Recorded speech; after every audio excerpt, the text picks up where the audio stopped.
নাপিতা শুধুমাত্র খাদ্য বলে না, ওইটা নাপির সাথে আমাদের জীবনটা, আমাদের সমাজে সম্প্রীতিটা একটু টিকিয়ে আছে। কারণ ওইটা যদি না থাকে মানে আমাদের একজনের সাথে একজনের পরস্পরতা থাকবে না। ব্যবসা না থাকলে আরেকজনে আরেক দূর চলে যাবে, আরেকজন আরেক জায়গা চলে যাবে, তখন কমিউনিটিটা আমরা টিকিয়ে রাখতে পারবো না।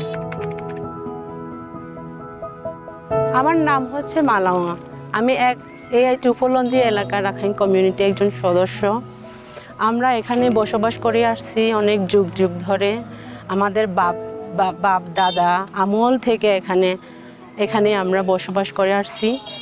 আমাদের রাখাইন জনগোষ্ঠী হলেন, আমাদের ওই যে চৌফলন্দি ইউনিয়নে 4টা পাড়া আছে। আমাদের পাড়াতে ওই 4টা পাড়াতে ওই যে আমরা 450 মতো পরিবার আছে।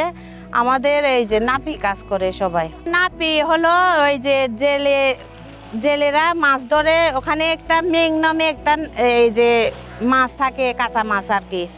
ওইটা ছোট ছোট চিংড়ি মাছের মতো, ওইটাকে ধরে তারপরে ওইটাকে শুকাইয়ে তারপরে ওইটাকে পিষিয়ে নাপি তৈরি করে। নাপি তৈরি করে ওইটাকে আবার সকালে শুকাইয়ে আবার পিষবে, তারপরে আবার শুকাবে। এইভাবে করতে করতে তারপরে নাপি যখন এই যে ফিনিশ হয়ে যাবে তখন এটা 20 কেজি করে প্যাকেট করে ওইটা বিভিন্ন ধরনের ওই যে রাঙ্গামাটি, খাগড়াছড়ি, বান্দরবান, আপনি হিলেটের জায়গা মানে পার্বত্য চট্টগ্রাম যতগুলো জায়গা আছে এটা অতটুকু পর্যন্ত ছড়িয়ে যাবে আর কি। আমাদের এই যে রাখাইন নারীরা হয়েছেন ওই যে সমুদ্র উপরে বলতে সমুদ্রের সাথে তো সবাই যুক্ত, মানে নাপি কাজ করে ওরাইও তো যুক্ত। সমুদ্র হচ্ছে আমাদের জীবন। সমুদ্র আছে বলে আমরা চলতে পারি সবাই। আমরা প্রত্যেকে সমুদ্রকে ঘিরে বসবাস করি।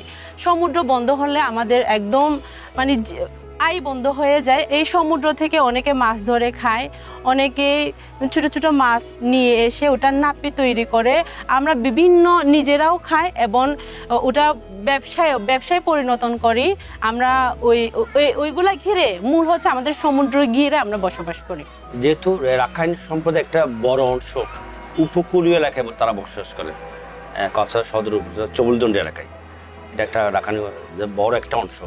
যেহেতু উপকূলীয় এলাকায় তারা কাজ করে সবসময়, তারা ক্লাইমেট চেঞ্জের সাথে যুদ্ধ করে তারা এখানে কিন্তু বসবাস করতেছে। সে প্রেক্ষিতে তাদের কাছে আমরা যাই, তাদের বিষয়গুলো আমরা জানার চেষ্টা করি। তারা আমাদেরকে জানিয়েছেন 2টা চ্যালেঞ্জিং ইস্যু নিয়ে তাদের এখানে লড়াই করে বাঁচতে হয়। একটি হচ্ছে তাদের এই সমুদ্র উপকূলীয় এলাকা ওখানে পানির সাথে লড়াই করে বাঁচতে হয়। একইভাবে পরবর্তী সময়ে তারা যখন এইখানে তারা ব্যবসা বাণিজ্য বলতে তারা এখানে শুটকি না, এটাকে বলে নাপি উৎপাদন করে এখানে। এটা আমরা নাপি উৎপাদন করে এখানে এই নাপি তৈরি করে তারা জীবন সংসার চলে, তাদের লেখাপড়া, তাদের জীবনে অন্যান্য বিয়ে শাদী সব কিছু এটার উপর চলে। তো এইখানে অনেক সময় তাদের মধ্যে বাধা হয়ে দাঁড়ায় অনেক স্থানীয় প্রশাসনে, তাদেরকে উচ্চার করার চেষ্টা করে, এই নাপি উৎপাদনে বাধা দেওয়ার চেষ্টা করে। যারা মানে ক্ষমতাবানশীল আছে ওনারা নিয়ে ফেলছে ওই জায়গাগুলা, মানে ওখানে শুকানোর জায়গা বা দখল করে ফেলছে নাপি কাজ করার জন্য। বেড়িবাটে যেগুলো জায়গা খালি জায়গা আছে ওই পাশে আমরা নাপি ব্যবসা করতাম আর কি, নাপিগুলো ওখানে শুকাইতাম। কিন্তু আমাদের করার মতো ওখানে কোনো জায়গা নাই, ওনারা চলে আসছে, কিন্তু আমাদের জন্য কষ্টকর হয়ে গেছে। আমাদের ওখানে 10-12 জন ওখানে কাজ করছে, ওখান থেকে যদি 2 জন 3 জন 4 জন এখানে এই মাঝখানে ঢুকে যায় তাহলে আমাদের জন্য আমাদের জায়গা ছেড়ে ওদেরকে দিতে হচ্ছে। কিন্তু ওনাদের কোনো ওখানে দাবি দেওয়া নাই, কিন্তু আমাদেরকে আলাদাভাবে ওখানে জায়গায় আছে আমাদের নাপি শুকানো। চৌধুরীপাড়া রাখাইনপাড়াটা মূলত হচ্ছে বংশ পরম্পরায় রাখাইনদেরই জমি। এরা যুগ যুগ ধরে বাস করে আসছে ওই জায়গার উপরে। তারা পিতৃভূমি হিসাবেই জানে যে এটাই আমার পিতৃভূমি। তো এখানে আমাদের রাখাইনরা তো তখন লেখাপড়া জানতেন না, সেই লেখাপড়া না জানার প্রেক্ষিতে দলিল প্রমাণ করতে পারে নাই, লেখাপড়া জানে না, কিছু বুঝে না, সেই হিসেবে সরকার এটাকে খাস জমি হিসাবে মূল্যায়ন করতেছে। এই সুযোগে কিছু আপনার এলিট শ্রেণী এই সুযোগটাকে নিয়ে ওই জায়গাগুলি দখল করে নিচ্ছে, দখল করে তাদের বিজনেস সহ কেড়ে নিয়ে গেছে। যে আদি যে পেশা যে নাপি ব্যবসা, এটা কেড়ে নিয়ে এখন যে মহিলাটা আগে ছিল মালিক এখন হয়ে গেছে লেবার। সে লেবার হিসেবে কাজ করার পরেও সে বৈষম্যের শিকার, তাকে ন্যায্য মূল্য দেওয়া হয় না। আমরা যখন কাজ করতো নিজেরা করতো, নিজেদের যখন লাভবান থাকতো, এখন অন্যদের হাতে দিয়ে করতে হয়, তার কারণে আমরা লাভবান কম হয়। নাপ্পি বাজারটা যদি আমরা 1 মণ 5,000 করে বিক্রি করতে চাই, বিক্রি করার সিদ্ধান্ত নিয়ে নেই, তাইলে ওনারা উপরে গিয়ে বা রাঙ্গামাটি বা খাগড়াছড়ি বলেন, সবাই তো মানে যে যাইতে পারে, তো ওনারা ওখানে গিয়ে 4,000 করে বিক্রি করে ফেলছে। এখন ওনারা যদি 4,000 বিক্রি করে ফেলে, আমাদেরকেও 4,000 বিক্রি করতে হবে। আমাদেরকে তো কমিশন দিয়ে কিনতে হচ্ছে। গাড়িতে আমাদের 500 করে কমিশন দিলে 10 গাড়িতে 5,000, ওখান থেকে ওদের তো কমিশন দিয়ে কিনতে হচ্ছে না, সেজন্য ওরা কম টাকা দিয়ে মানে বিক্রি করতে পারতেছে। কম দামে বিক্রি করে ফেললে এখন আমাদেরকেও কম দামে করে বিক্রি করতে হবে। তো সেই দিক দিয়ে আমরা সমস্যার মধ্যে আছি। কিন্তু আমরা চাই যে এই নাপিটা বজায় থাকুক, আমাদের নারীরা আরও কর্মসংস্থান বাড়াক। আমরা যে কোন জায়গা থেকে কোন সেবা পাবো, কোথায় গেলে কি পাবো, ওই যে ওখানে অনেক ধরনের যে সেক্টরগুলো আছে বাংলাদেশে বা ওই গণতন্ত্রের সরকারে অনেকগুলো যে সেক্টর আছে, এগুলো কি আমরা জানতাম না, সেজন্য আমরা পিছিয়ে পড়ছি। কারণ আমরা সেবাগুলো কোথায় আছে, আমরা অশিক্ষিত বিদায় আমরা কিছু জানি না, বিদায় আমরা এগুলো পাই না আর কি সেবাগুলো। যদি আমরা কোনো কিছু করতে চাই, তাইলে নেতৃত্ব ছাড়া করা যায় না। তো আদিবাসী দৃষ্টিতে আমি বলবো যে আমাদের পুরো বাংলাদেশের যে ভূমি অধিকার, নারী অধিকার, নারীর ক্ষমতায়ন, এসব যদি তারা যদি সোচ্চার হয়, সঠিক নেতৃত্ব যদি আসে। চৌবলদনীতে একটা জিনিস দেখেছি আমরা সবসময়, নেতৃত্বের অভাবে তারা কিন্তু কোণঠাসা হয়ে আছে, যে আমাদের অধিকারকে আমাদের বলতে হবে, এই কেউ এসে আমাদেরকে সাহায্য করবে না। আমি ইয়ান ওমেন লিডার্স ফোরামের সদস্য। আমরা ইয়ং উমেন লিডার্স ফোরাম থেকে এই বিষয়গুলো ট্রেনিং পেয়েছি। আর এই প্রশিক্ষণ হচ্ছে আপনার পদু ভয়েস, গল্প লেখা, land rights, women rights, women leaders, women peace, security আর সোশ্যাল ম্যাপিং। আমরা ওই ট্রেনিং পেয়ে অনেক উপকার হয়েছে, কারণ আমরা আগে কিছু জানতাম না, এগুলো আমরা এখন জানতে পারছি। নারী অধিকার কি, ভূমি অধিকার কি, তারপরে আমাদের এই যে বিভিন্ন ধরনের সুযোগ সুবিধা সরকার থেকে পাওয়াগুলো আছে, এগুলো জেনেছি আমরা, ওগুলোকে আমরা কাজে লাগাইতে পারছি। আমরা বিভিন্ন এনজিওদের সাথে কথা বলছি, সরকারের সাথে কথা বলছি, মেম্বারদের সাথে মিটিং করছি। এই ট্রেনিং পেয়ে আমরা এখন আমাদের কমিউনিটি মানুষকে একত্রিত করছি এবং আমরা আমাদের অধিকার সম্পর্কে সোচ্চার করছি। আমি আগে জানতাম না যে আমাদের কোথায় গিয়ে আমরা সুযোগ সুবিধা পাবো। তো আমাদের জাগরণের উন্নয়ন সংস্থা আমাদের সেই সুযোগ সুবিধা বিষয়টা আমাদেরকে বুঝায় বলছে, এবং আমি যেমন বুঝছি, আমি আরও 10 জনকে, আমি আমার ফ্যামিলিকে, আমার আত্মীয় স্বজনকে, আমাদের পাড়ার প্রতিবেশীকে আমরা খুলে বলতে পারছি। আমাদের যে গর্ভবতীকালে যে সরকার আমাদেরকে গর্ভবতী ভাতা দেওয়া হয়, বিভিন্ন ধরনের আমাদের ভাতা আছে, আমাদের সুযোগ সুবিধা আছে, সেই সুযোগ সুবিধাটা আমরা জানতে পারছি এবং আমরা অনেকেই সেটা ভোগ করতে পারছে। এবং আমরা যেহেতু এই আমাদের সমুদ্রের এলাকায় আমরা কাছাকাছি থাকি, আমাদের দুর্যোগ বিষয়টাও আমাদেরকে জাগরণের উন্নয়ন সংস্থান দুর্যোগ বিষয়টা আমাদেরকে বুঝিয়ে বলছে। আমাদের করণীয়গুলো দুর্যোগকালে আমাদের করণীয় কি কি, ওই যে আমাদেরকে কিভাবে যাইতে হবে, কোথায় যাইতে হবে, দুর্যোগকালে আমাদেরকে কিভাবে প্রস্তুত করতে হবে, সে বিষয়টাও জাগরণের উন্নয়ন সংস্থা আমাদেরকে সেই বিষয়টা ভালো করে বুঝিয়ে বলছে। লোকালাইজেশনের জায়গাগুলোতে তারা কীরকম সাপোর্টটা দরকার, হ্যাঁ, আর ক্লাইমেট চেঞ্জের মূল যে বেসিক বিষয়গুলো, সেটার ফলে তাদের মধ্যে কীরকম ইমপ্যাক্ট তৈরি হচ্ছে, সেটা নিয়ে মূলত আমাদের এই গ্রুপটা কাজ করে। এই গ্রুপের বড় একটা জায়গা হচ্ছে তারা এখানে কাজ করে, তাদের লিডারশিপটা ডেভেলপ হচ্ছে। যখন একটা ঘূর্ণিঝড় হয় বা জলোচ্ছ্বাস হয়, ক্লাইমেট চেঞ্জের যে কুফলগুলো তৈরি হয়, তখন কিন্তু তারা একটা সাপোর্ট মেকানিজম তৈরি করতে পারতেছে। তারা আগের দিন সবাইকে সতর্ক করা, সবাইকে রেস্কিউ সেন্টারে নিয়ে যাওয়া, এই কাজগুলো তারা অনেক সুন্দরভাবে করার চেষ্টা করে। আজকে আমরা যদি সচেতন হই, নেতৃত্ব যদি গুণাবলীভাবে উঠে আসে, তাহলে তার ভয়েস রাইটসটা অবশ্যই তারা দিতে পারত। 1991 সালে সরকার একটা অধিগ্রহণ করা হয়েছিল কিছু জমি। অধিগ্রহণটা ছিল যে এখানে ব্যারিকেড দেওয়া হবে, আপনারা মানে আমাদেরকে দিয়ে দেন।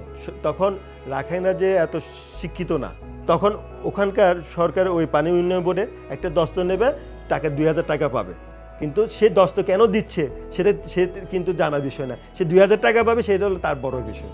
ওই কারণে ওই পানি উন্নয়ন বোর্ড অনেক জমি অধিগ্রহণ করা হয়েছে, কিন্তু অধিগ্রহণে একটা আইন রয়েছে, সেটা হলো 7 বছরের মধ্যে যদি ওই অধিগ্রহণে যদি কোনো কাজ না হয়, কিন্তু ব্যক্তি মালিকানাকে ফেরত দিতে হবে।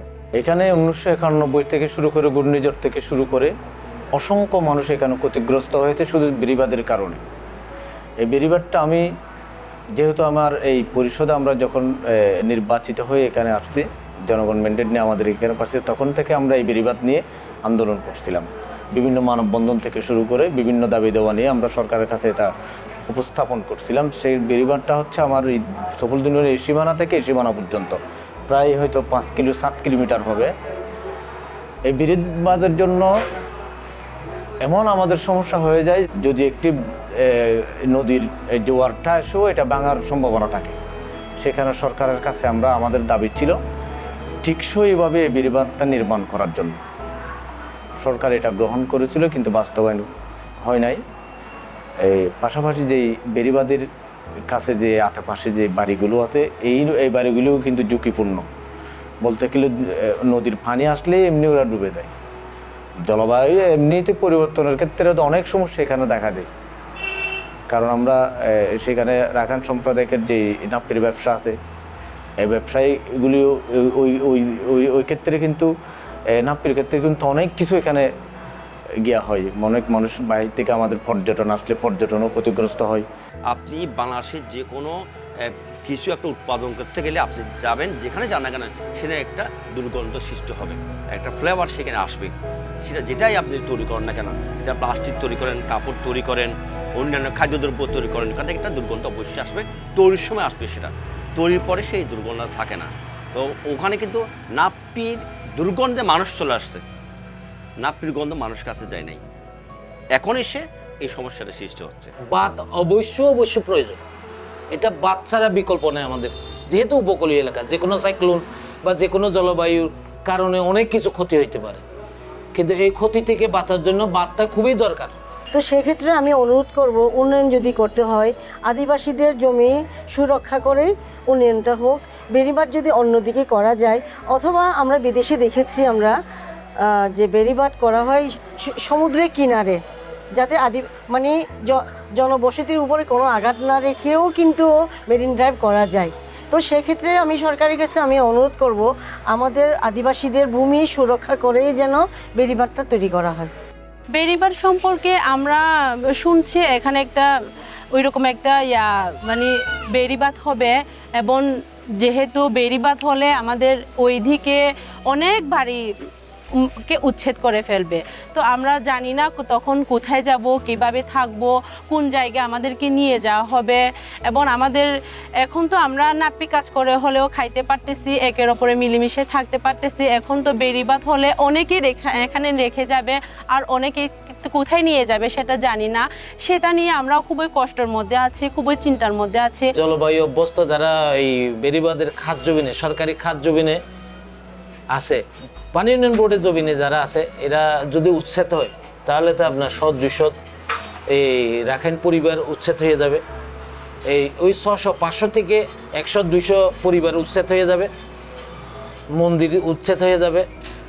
এজন্য এরা একটু শঙ্কায় আছে। এখন আমাদের সাথে যোগাযোগ করে আমরা বলছি যে এই সরকার সদয় বিবেচনা অবশ্যই করবে, কারণ উন্নয়ন দরকার, কিন্তু আরেকজনকে ক্ষতি করে উন্নয়ন তো আমরা চাচ্ছি না। আমাদের মানে স্থানান্তর করলে ওনারা তো, সরকার তো আমাদেরকে বাড়ি দিবে, জায়গা দিবে, কিন্তু আমাদের যে বাপ দাদার আগের থেকে যে আমাদের স্মৃতি, ওই স্মৃতিটা তো আমাদের মুছে যাবে, নিয়ম কানুন মুছে যাবে, কালচার মুছে যাবে। ওখানকার কালচার আর এখানকার কালচার সাথে তো এক হবে না। ওখানকার জানি না কোন সমাজে আমাদেরকে নিয়ে যাবে। আমাদের এখানে আগে যে আমাদের বাবা মা এখানে বসবাস, যুগ যুগ ধরে বসবাস করে আসছে, তো আমাদের এখানে একটা অভ্যাস হয়ে গেছে। আমাদের ভালো লাগা বলেন, খারাপ লাগা বলেন, উচ্ছেদ হয়ে গেলে আমাদের অনেক কষ্ট হবে, সেটা বলতে পারি, কিন্তু আমরা চাই না আমাদেরকে উচ্ছেদ করে ফেলুক। এখানে বেড়িবাঁধ করবে বা একটা মেরিন ড্রাইভ করবে, সে কতটুকু টেকসই হবে, এটা একটা প্রশ্ন থাকে। আর আমার এই যে বেড়িবাঁধের পাশে থাকা বা নদীর উপকূলে থাকা মানুষের কোনো সমস্যা হচ্ছে কিনা এগুলো তাদের চিহ্নিত করতে হবে। আমি যে একটা বেড়িবাঁধ দিয়ে থাকি বা আমি একটা মেইন ড্যাম করে থাকি, তাহলে আমার উপকূলীয় এলাকায় যে জনবসতি রয়েছে তাদের জীবনের ক্ষেত্রে কোনো প্রভাব পড়তেছে কিনা, তাদের জীবনযাত্রায় কোনো ব্যাহত হচ্ছে কিনা, এগুলো নজর দেওয়া প্রয়োজন। সেক্ষেত্রে সরকারের উচিত স্থানীয়ভাবে যারা রয়েছেন, স্থানীয়ভাবে যারা উপকূলীয় এলাকার বসবাস করছেন তাদের সাথে কথা বলে প্রকল্প নেওয়া।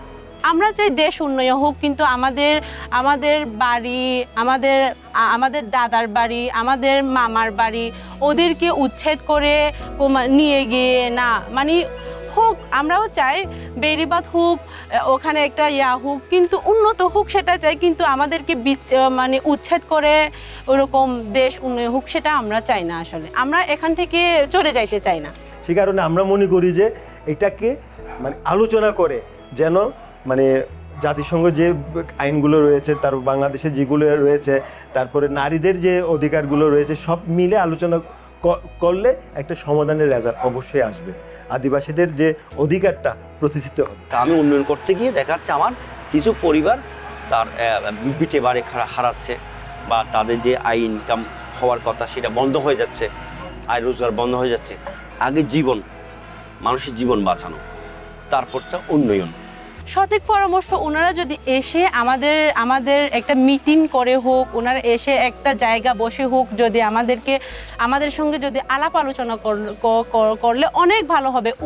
ওনাদেরও না জানার বিষয়গুলো ওনারাও জানতে পারবে, আমরাও মন খুলে ওনাদের সঙ্গে শেয়ার করতে পারবো যে আমাদের অসুবিধা কোথায়, সুবিধা কোথায়। আমরা উচ্ছেদ চাই না। আমরা উচ্ছেদ হলে কোথায় যাব, কোথায় গিয়ে থাকবো, কোথায় নিয়ে আমরা বাসস্থান করব। আর আমাদের কোনো জায়গা জমি নাই ওই রকম হিসেবে। আর আমরা এখানে এইটুকু জায়গার মধ্যে আছি, এইটুকুর মধ্যে যদি উচ্ছেদ করে দিলে আর কোথায় আমরা নিয়ে থাকবো। এভাবে করতে করতে একদিন দেখবেন আপনি এই যে রাখাই কমিটি নীতিগুলো বিলুপ্ত হয়ে যাবে, খুঁজিও পাবেন না। আপনি দেখেন বারোয়াখালীতে কত বড় 400 পরিবার মতো একটা পাড়া ছিল, এই যে আর মাসকালিতে একটা পাড়া ছিল 200-100 পরিবার মতো। ওরা কোথায় গেছে? কোথায় ওরা? খুঁজে পায় না কেন ওনাদেরকে? ওনারা কোথায়? এই একদিনও আমাদের এভাবে চলে যেতে হবে।